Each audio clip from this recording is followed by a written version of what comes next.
Hello students, class 12th commerce. आज के इस बिजनेस स्टडी के वीडियो में हम फंक्शन ऑफ मैनेजमेंट का लास्ट फंक्शन कंट्रोलिंग और चैप्टर कंट्रोलिंग स्टार्ट कर रहे हैं। तो स्टार्ट करते हैं इसके मीनिंग से। Controlling function can be defined as comparison of actual performance with plan performance. Controlling function को बताया जाता है जब हम अपनी एक्चुअल परफॉर्मेंस को प्लान परफॉर्मेंस से कंपेयर करते हैं। यहाँ पर एक्चुअल परफॉर्मेंस और प्लान परफॉर्मेंस क्या है? एक्चुअल परफॉर्मेंस उस चीज़ को कहते हैं जो हमने एक्चुअली वर्क किया है या टास्क परफॉर्म किया है प्रेजेंट में, और प्लान परफॉर्मेंस उसको कहते हैं जो हमारे प्लान टारगेट से जो पहले से ही डिसाइडेड थे। जैसे कि सपोज कीजिए मैनेजर ने जो आपको टारगेट दिया था वो था 100 यूनिट्स को बनाने का, 100 यूनिट्स को प्रोड्यूस करने का आफ्टर द 1 मंथ। ये आपका प्लान परफॉर्मेंस था, लेकिन आपने actually present after the 1 month कितने यूनिट्स को प्रोड्यूस किया, ये आपकी एक्चुअल परफॉर्मेंस है। जब हम इन दोनों को कंपेयर करते हैं तो that means we are performing the controlling function. अब if there is any deviation, अब लिखा है if there is any deviation और difference then finding the reason for such difference and taking corrective action to stop those reason. अब जब हम comparison करते हैं एक्चुअल परफॉर्मेंस और प्रेजेंट परफॉर्मेंस को के बीच में, तब अगर उसमें कोई डेविएशन आता है या डिफरेंस आता है, तब उस डिफरेंस को रोकने के लिए हम करेक्टिव एक्शंस लेते हैं। तो हम इसे कोई एग्जांपल से समझेंगे बच्चों। सपोज कीजिए आपका जो प्लान परफॉर्मेंस है that is 100 units, got it, जो आपने पहले से ही डिसाइड कर रखा है, और आपने एक्चुअल जो परफॉर्म किया है दैट इज 90 यूनिट्स। आपने 90 यूनिट्स को प्रोड्यूस किया। तो अब हम अपनी प्लान परफॉर्मेंस और एक्चुअल परफॉर्मेंस को कंपेयर करेंगे। तो here we find some difference और deviation which is 100 minus 90 equals to 10।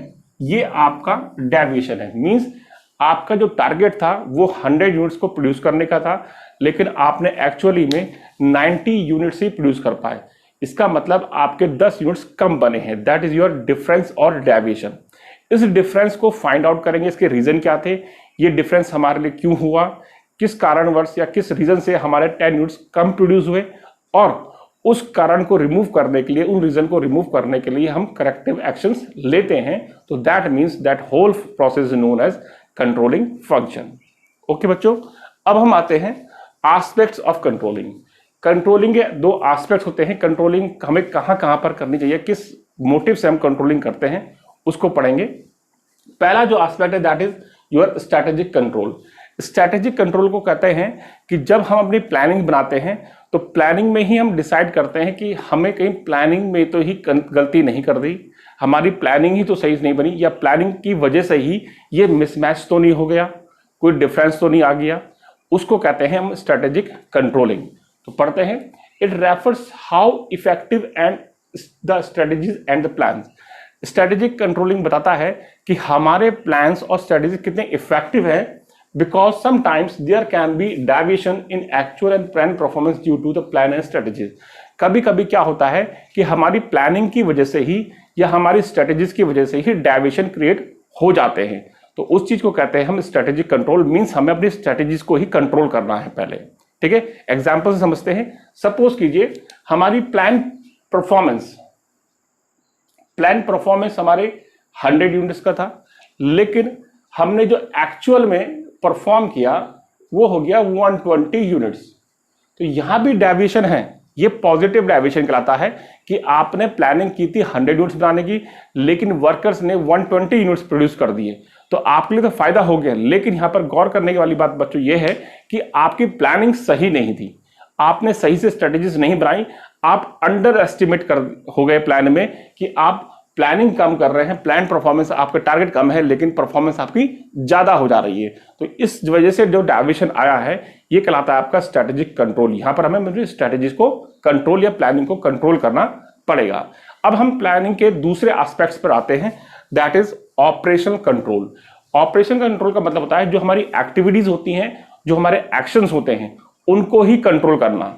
कभी कभी मेन ज्यादातर जो हमारे डेविएशन आते हैं वो ज़्यादातर हमारे एक्शन या एक्टिविटीज़ के कारण आते हैं। हमने अपने एक्शंस या एक्टिविटी सही से परफॉर्म नहीं किए, इस वजह से हमारे डेविएशन क्रिएट हुए हैं, तो that is called operational control. और जब हमारी प्लानिंग सही से नहीं बन पाती है और सही प्लानिंग की ना होने की वजह से हमारे डेविएशन क्रिएट हुए हैं, that is called strategic control. अब हम अपने ऑपरेशन कंट्रोल को पढ़ते हैं। It refers to focus on managerial and other activities of the organization. Strategic control का जो फोकस होता है वो हमारी मैनेजरियल एक्टिविटीज कि हमारे मैनेजर कैसे परफॉर्म कर रहे हैं, और हमारी जो दूसरी एक्टिविटीज होती है ऑर्गेनाइजेशन की, उस पर फोकस होता है। Here manager focus on to find the fault due to action और एक्टिविटीज। यहां पर मैनेजर का फोकस ये होता है कि जो गलती हुई है उस पर फोकस होता है, due to activities and action. Action और एक्टिविटीज, काम करने के कारण जो गलतियां हुई हैं उनको फाइंड आउट करने के लिए जब मैनेजर फोकस करता है, तो that is your operational control.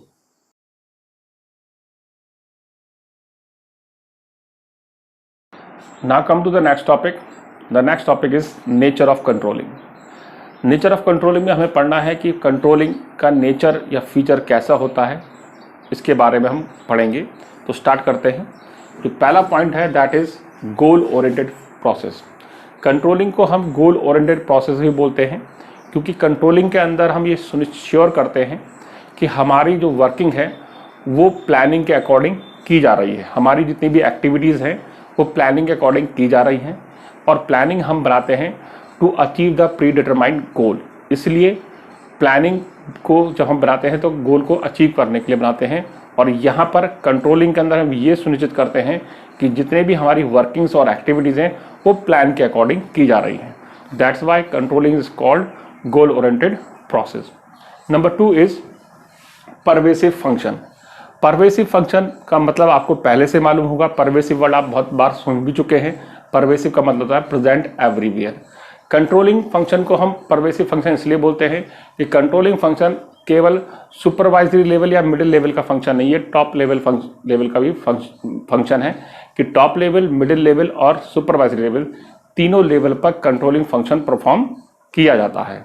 Number 3 है बैकवर्ड एंड फॉरवर्ड लुकिंग। ये पॉइंट बच्चों बहुत ही इंपॉर्टेंट है।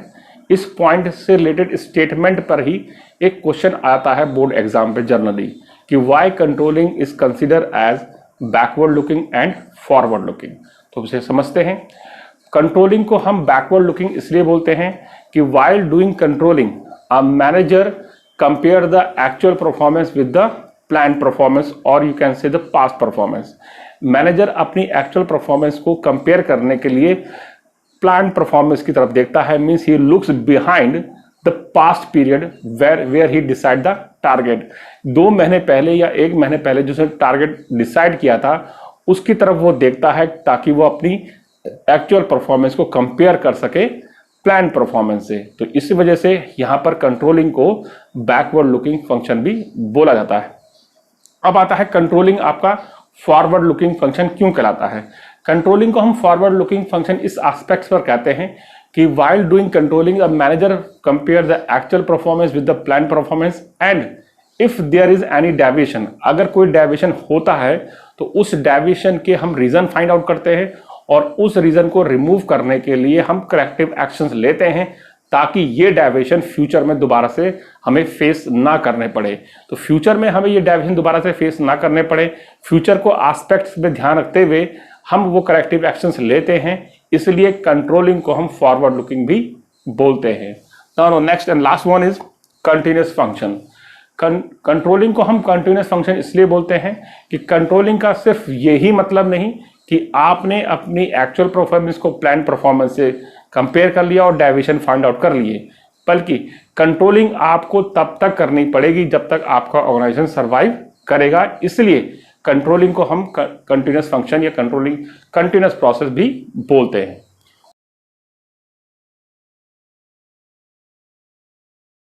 इंपॉर्टेंस ऑफ कंट्रोलिंग, कंट्रोलिंग क्यों जरूरी होता है। तो स्टार्ट करते हैं। हमारा फर्स्ट पॉइंट है that is help in achieving goals. Controlling को हमें हेल्प करता है गोल को अचीव करने में। As we all know that we have make plans to achieve the predetermined goal. हम प्लानिंग करते हैं या प्लान्स बनाते हैं अपने प्री डिटरमाइंड गोल को अचीव करने के लिए। और यहाँ पर कंट्रोलिंग का वर्क ये होता है कि वो प्लानिंग पर फोकस करता है और उन वर्क पर फोकस करता है कि हमारा जो वर्क है या एक्शंस है या एक्टिविटीज़ है वो प्लानिंग के अकॉर्डिंग ही की जा रही हैं। जब हमारी वर्क और हमारी एक्टिविटीज़ प्लानिंग के अकॉर्डिंग की जाती है तो यहाँ पर कंट्रोलिंग हेल्प करता है प्लान को, ताकि हम उस प्लान की मदद से अपने गोल को अचीव कर सकें। Now the second point is judging accuracy of standard. Controlling यहाँ पर यह भी जज करता है कि हमारे स्टैंडर्ड्स की एक्यूरेसी कैसी है। एक इफिशिएंट या इफेक्टिव कंट्रोल सिस्टम ये डिसाइड करता है कि हमारे जो स्टैंडर्ड्स हैं वो कितने सही हैं। जब हम स्ट्रैटेजिक कंट्रोल की बात करते हैं तो वहाँ पर हमें ये पता लगता है कि हमारे जो स्टैंडर्ड्स हैं वो हमारी कैपेबिलिटीज़ के अकॉर्डिंग ही डिसाइड किए गए हैं या नहीं। कभी कभी बच्चों क्या होता है कि कंट्रोलिंग हमने अंदर ये पढ़ा कि हम अपनी एक्चुअल परफॉर्मेंस को कंपेयर करते हैं प्लान परफॉर्मेंस से। ये बात आपको हमेशा ध्यान रखनी है। लेकिन यहाँ पर इफेक्टिव कंट्रोल सिस्टम जब होता है तो वो हमारे प्लान परफॉर्मेंस को जरूर देखता है कि हमने जो टारगेट सेट किए हैं वो हमारी कैपेबिलिटीज के अकॉर्डिंग है या नहीं। तो यहाँ पर कंट्रोलिंग हेल्प करता है हमारी स्ट्रेटेजिक कंट्रोलिंग सिस्टम को चेक करने के लिए। Now the third one is efficient use of resources. Efficient use of resources का मतलब ये है कि जो हमारी मैन पावर है, जो हमारे एम्प्लॉयज़ हैं, हम उनका सही इस्तेमाल कर रहे हैं और हमारे एम्प्लॉयज़ हमारे फिजिकल रिसोर्सेज का भी सही इस्तेमाल कर रहे हैं। कंट्रोलिंग में हम हमेशा ये चेक करते रहते हैं कि हमारे एम्प्लॉयज़ एक प्रॉपर मेथड के और हमारे प्री डिटरमाइंड प्लान्स के अकॉर्डिंग ही काम कर रहे हैं या नहीं, जिस वजह से हमारे जो एक्टिविटीज़ हैं जो एम्प्लॉयज़ के द्वारा की जाती हैं वो अकॉर्डिंग टू प्लान होती हैं, जिस वजह से हम जब प्लानिंग के अकॉर्डिंग सब काम होता है तो हम अपने रिसोर्सेज का सही इस्तेमाल कर पाते हैं। The next one is ensure order and discipline. Ensure order and discipline का मतलब वही है जो हमने प्रिंसिपल ऑफ ऑर्डर के अंदर भी पढ़ा था और प्रिंसिपल ऑफ डिसिप्लिन के अंदर ही पढ़ा था। तो ऑर्डर का मतलब वही है कि हमारे लिए मैन और मटेरियल की एक सही प्लेस हो और एक एनवायरनमेंट क्रिएट हो डिसिप्लिन का, ताकि सारे रिसोर्सेज सही तरीके से काम कर पाएं। जब एक इफेक्टिव कंट्रोलिंग सिस्टम के थ्रू हर वर्कर्स सुपरवाइजर के कंट्रोल में रहता है या निगरानी में रहता है तो वो सही से और बेहतर परफॉर्मेंस करता है। The next one is facilitate coordination in action. Controlling हमें ये फैसिलिटेट भी करता है कि हमारे एक्शन के बीच में कोऑर्डिनेशन बना रहे। कंट्रोलिंग के थ्रू हमें मालूम होता है कि जितने भी डिपार्टमेंट होते हैं ऑर्गेनाइजेशन के अंदर, मिडिल लेवल, टॉप लेवल और सुपरवाइजरी लेवल, इन तीनों जगह जो भी डिपार्टमेंट है उनके अंदर डिफरेंट एक्टिविटीज़ होती है। हर डिपार्टमेंट को अपने स्टैंडर्ड्स के बारे में मालूम होता है, हर वर्कर्स को अपने स्टैंडर्ड्स के बारे में मालूम होता है, जिस वजह से आसानी से कोऑर्डिनेशन हो पाता है उनकी एक्टिविटीज़ के बीच में। Now the next one is help in minimizing the errors. Controlling function का मेन मोटिव यही होता है जो भी एरर्स होती हैं या जो भी डेविएशन होते हैं उनको कम से कम करना।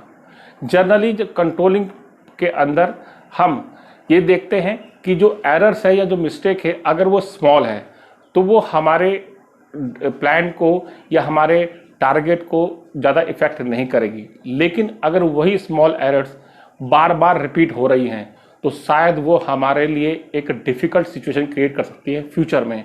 तो यहाँ पर एक इफेक्टिव कंट्रोल सिस्टम का ये पार्ट होता है, ये काम होता है कि उन रिपीटेड एरर्स को जल्दी से जल्दी मिनिमाइज करे ताकि वो हमें कोई डिफ़िकल्ट सिचुएशन को फेस करने में मजबूर ना करे। And the last one is improving employees performance. Improving employees performance का मतलब यहाँ पर यह है कि कंट्रोलिंग फंक्शन के अंदर हर एम्प्लॉयज़ अपने सुपरविज़न के, अपने सुपरवाइज, अपने सुपीरियर के सुपरविज़न में हमेशा रहता है। हर मैनेजर के अंदर जो एम्प्लॉयज़ होते हैं, हर मैनेजर अपने एम्प्लॉयज़ को सुपरवाइज करता रहता है, कंटिन्यूसली चेक करता रहता है और हर एक एम्प्लॉयज़ के पास या सामने उसके टारगेट्स, उसकी ड्यूटीज़ उसको पहले से ही मालूम होती हैं। उसको मालूम है, एम्प्लॉयज़ को मालूम है कि उसकी जो परफॉर्मेंस है वो चेक होनी है उसके डिसाइडेड टारगेट से। तो यहाँ पर एम्प्लॉयज़ को पूरा मौका होता है कि वो अपनी परफॉर्मेंस को और बेहतर बना सकता है। होप सो बच्चों ये टॉपिक आपको बहुत अच्छा लगा होगा, समझ में भी आया होगा। इससे रिलेटेड जो नोट्स हैं मैं आपको वीडियो के डिस्क्रिप्शन में लिंक में प्रोवाइड करूंगा। Thank you for watching.